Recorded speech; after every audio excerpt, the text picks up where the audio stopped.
دنیا کی کوئی چیز اتنی شفاف نہیں ہو سکتی جتنا شفاف وہ دل ہے جس دل پر اللہ تعالیٰ کی محبت قابض ہے۔ ہم رو بھی دیتے ہیں، ہم ٹوٹ بھی جاتے ہیں، پر اللہ ہمیشہ ہمیں جوڑ دیتا ہے۔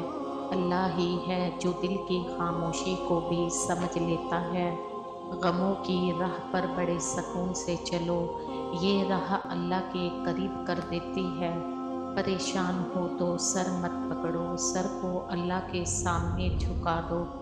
لوگوں کے رویوں کا زہر چکھ کر وہیں پر تھوک دیں، ورنہ یہ زہر آہستہ آہستہ آپ کو ڈپریشن کا مریض بنا دیتا ہے۔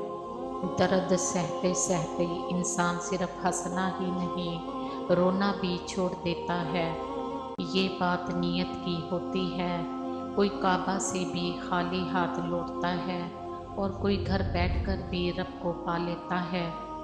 اللہ کی محبت کی اس سے بڑھ کر اور کیا دلیل چاہیے؟ اتنے گناہوں کے بعد بھی وہ ہمیں ڈھانپ کر لوگوں میں عزت دیتا ہے۔ جانتے ہو بد نصیب شخص کون ہوتا ہے؟ جسے اپنے اللہ سے دعا مانگنے کا بھی وقت نہ ملے۔ اللہ کو وہ لوگ بہت پسند ہیں جو دنیا والوں سے نہیں اللہ سے مانگتے ہیں۔ حقیقت تو یہ ہے کہ آپ کچھ بھی کر لیں، کوئی بھی قربانی دے دیں، یہ دنیا آپ کو تب تک چاہے گی جب تک آپ کا وقت اچھا ہو۔ خطائیں دیکھ کر بھی عطائیں کم نہیں کرتا۔ میں اکثر سوچتی ہوں میرا رب مہربان کتنا ہے، جو مان رکھنے کے لیے ہارتے ہیں ان سے کبھی جیتا نہیں جا سکتا۔ دعاؤں کے ساتھ ایسا جڑ جاؤ کہ گویا اس کے علاوہ کوئی علاج تم جانتے ہی نہیں۔